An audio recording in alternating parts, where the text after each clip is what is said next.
Welcome back guys, tips and tricks স্কুলের পক্ষ থেকে সবাইকে স্বাগতম। সো আজকে দেখাবো ওবিএস স্টুডিওর মাধ্যমে আপনি কিভাবে লাইভ স্ট্রিম করবেন। সো ফার্স্টে আমার আইডিতে আমি চলে যাচ্ছি, তার আগে আমি ওবিএস স্টুডিওতে ওপেন করব। ওবিএস স্টুডিওতে আপনারা অনেক কিছু করতে পারবেন। এখান থেকে চাইলে আপনারা স্টার্ট রেকর্ডিং করতে পারেন, অর্থাৎ স্ক্রিন রেকর্ড করতে পারেন। তো তার আগে আমরা ফার্স্টে এটা কিন্তু থাকবে না, তো এটা সোর্সটা যখন আপডেট যেটা থাকবে সেটা কিন্তু সোর্স থাকবে না।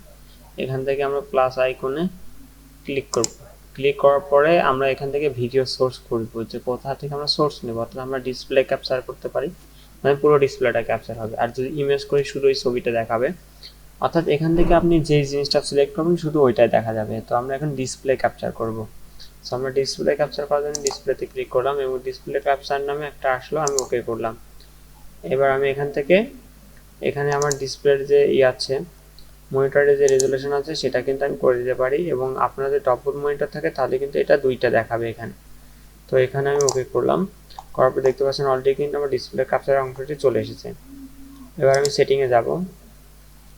সেটিংয়ে যাওয়ার পরে আমরা স্ট্রিম আছে, এখান থেকে আমরা স্ট্রিমে এখানে একটা কি আছে, এই কিটা আমরা খুঁজবো। কোথা থেকে খুঁজবো? আমি মনে করেন এখান থেকে সিলেক্ট করলাম ফেসবুক লাইভ সার্ভার। এখানে ডিফল্ট এটা থাকবে, এটা অটোমেটিক সার্ভারেই হয়।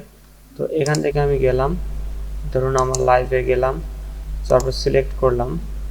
সিলেক্ট করার পরবর্তী সময়ে এখন কিন্তু আমার লাইভে আসার যে প্রসেসিংটা রয়েছে সেটা কিন্তু হবে। তো এখানে দেখুন অলরেডি কিন্তু আমার এখানে ওয়েবক্যাম থাকলে আমরা এখান থেকে স্ট্রিমিং সফটওয়্যার করে দেব।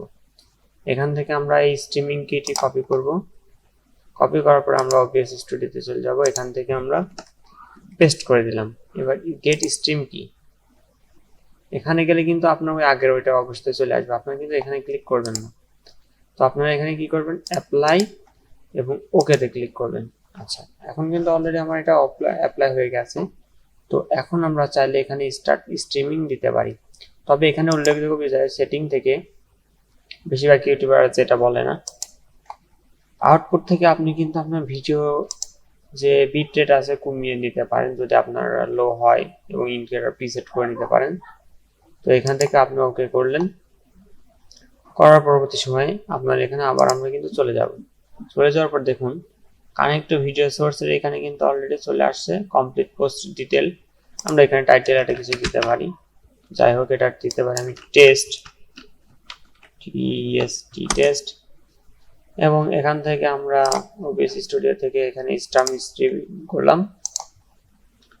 এখানে আমাদের একটু সময় লাগবে। দেখুন কানেক্ট টু ভিডিও সোর্স কিন্তু চলে আসছে। গো লাইভে আমরা যদি এখন ক্লিক করি তাহলে কিন্তু দেখতেই পাচ্ছেন আমার কিন্তু অলরেডি লাইভ শুরু হয়ে গেছে। এখান থেকে আমরা অতি সহজে এইভাবে লাইভ করতে পারি। আরেকটা বিষয় হচ্ছে এখান থেকে আপনার, যেমন আমি মাইকে আউট কিন্তু এটা আমি বন্ধ করে রেখেছি, আপনার চাইলে এখান থেকে এটা বের করে রেকর্ড করে দিলে তাহলে কিন্তু আপনার সাউন্ডটা ক্লিয়ার যাবে। তো এই ছিল খুবই সহজভাবে, এবং এখান থেকে আপনারা যদি স্টপ করে দেন ব্যাস আপনার লাইভটি কিন্তু স্টপ হয়ে গেছে। দেখুন দেখতে পাচ্ছেন আমার লাইভটি কিন্তু স্টপ হয়ে গেছে। তো আমি এটা চেক করে দিচ্ছি, তা না হলে মানুষ কনফিউশনে পড়তে পারে। তো এই ছিল আজকের ভিডিও। ধন্যবাদ সবাইকে। এইভাবে আপনারা উৎসাহ করতে পারেন। আপনাদের মূল্যবান মতামতটি কমেন্টে জানাবেন। ধন্যবাদ সবাইকে।